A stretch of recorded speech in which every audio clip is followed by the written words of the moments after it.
Tunisians took to the streets to protest against strikes on Syria by the US, UK and French forces. Many people believe the strikes will reinforce the remaining ISIL positions on Syrian soil.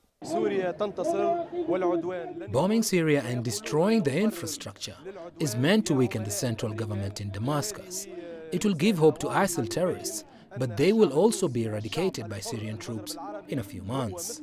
Union leaders, politicians, students and lawyers slammed the aggression. They described the US-led strikes as act of war. Bombing Syria will only strengthen the Syrian army and reinforce the determination of Syrian soldiers and officers to win the war. The United States and its allies have declared a direct war on Syria. Tunisians say the US and its allies did not provide any concrete proof of the Syrian government's use of chemical weapons against its own people. Once again, the US and its allies have added fuel to the fire. They declared war in our region without providing proof of Syria's so-called use of chemical weapons. This is the same scenario which paved the way for the invasion and destruction of Iraq in 2003.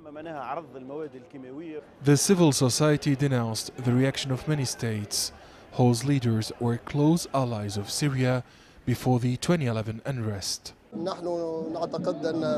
Many countries hailed the US decision and welcomed the bombing. They were former friends of Syria. Now they are encouraging the killing of Syrian civilians. In 2012, Tunisia cut diplomatic ties with Syria and closed its embassy in Damascus. Following the move, over 3,000 Tunisians joined ISIL and took arms against the Syrian state.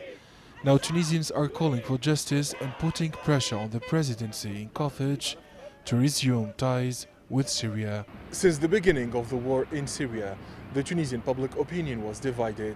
Some people have supported the war, while the majority backed the authorities in Damascus. Now over 75% of Tunisians reject any foreign interference in Syria's internal affairs. Abdel Shawishi, CGTN, Tunis.